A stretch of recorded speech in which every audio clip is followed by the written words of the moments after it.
So in honor of Working Woman Wednesday today, we have the executive director of the NAACP in Detroit. She's also the youngest executive director and the second woman executive director in Detroit's history for the NAACP. We have Ms. Kamilia Landrum on the line. Good morning to you. Good morning. Thank you for such a wonderful introduction. I count it as a true honor and a pleasure to have the opportunity to stand in the leadership of so many individuals that have come before me and to be able to work with them.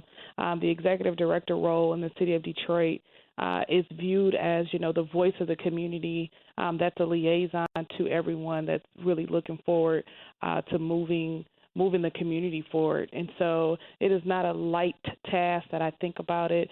I know that it is a true lifestyle in which I have to live. It's not just about a regular job or a regular career. It's a social movement within this role. And so I'm thankful that I get to be the person in leadership that leads the team, but that also gets to connect with the community and help them understand NAACP. Now, Kamilia, tell us a little bit about how you got involved with the NAACP and how you've moved throughout the ranks. Yeah, so I actually started in the NAACP when I was in high school. I was 16 years old.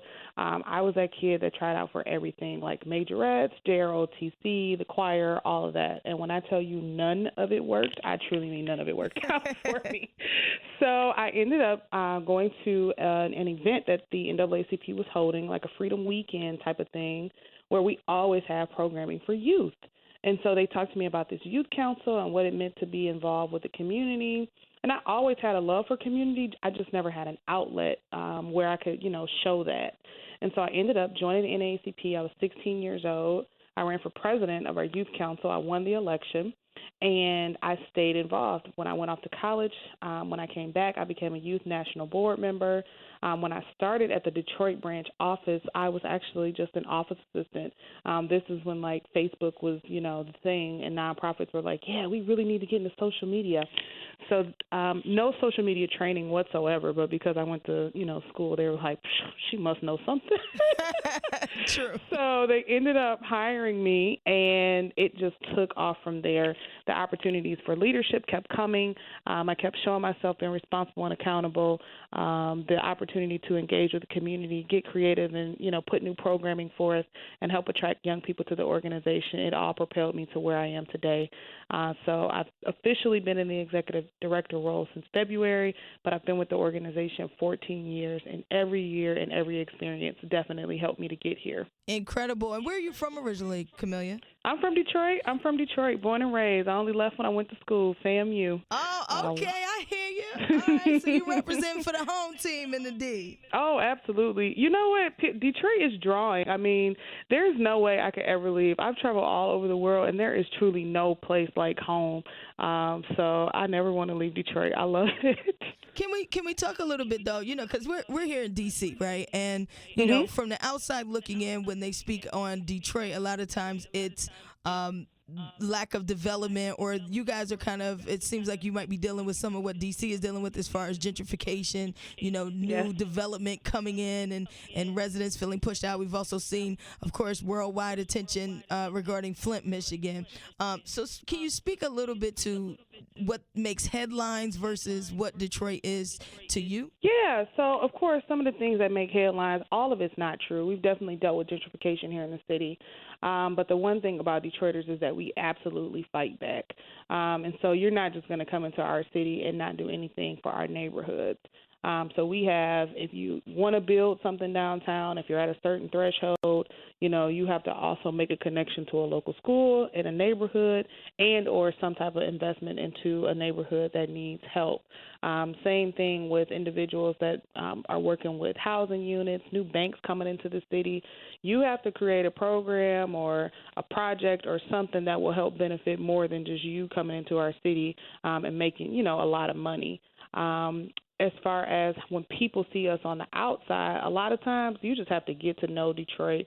I always encourage people to come and visit. It's the same way I feel when I went to Haiti. The first thing you see when you go there, if you look it up on Google, you don't see anything that's encouraging and positive. When I went to Haiti, it was one of the most beautiful experiences I ever had. And so I always say you have to come to Detroit. That way you'll get to experience for yourself. The people are loving. The city, we are ride or die for each other. We have the best sports fans, but we also have people that truly care about our community, whether they're from business, nonprofit, or just the corporate sector. They always want to reinvest in people, and that's what makes us such a resilient city. Because we don't back down. You can't just come into Detroit and do what you want to do. You have to have community involved. I love it. I love that you guys are taking that leadership role to make sure that that inclusion is happening as Detroit continues to grow.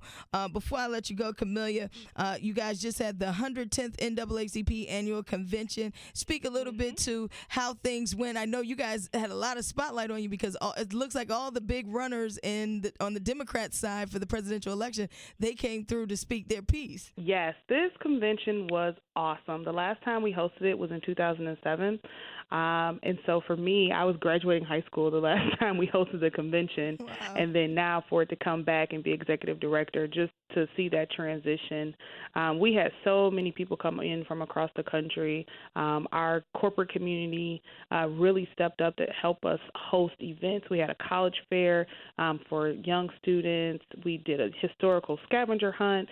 We had, special receptions that we have to host for the convention with top A entertainment. I mean, it was truly just awesome. But then we also had the work that was being done. And so our workshops on education and criminal justice and civic engagement, like you said, all the presidential candidates. I mean, to have 10 of the top presidential candidates come directly to your membership and speak to them and let them know why they deserve their vote, I think that's powerful. You don't see that anywhere else at any other conference where all of them commit because they know the importance of the NAACP. So I'm thankful. It was a blast. We've only received great feedback.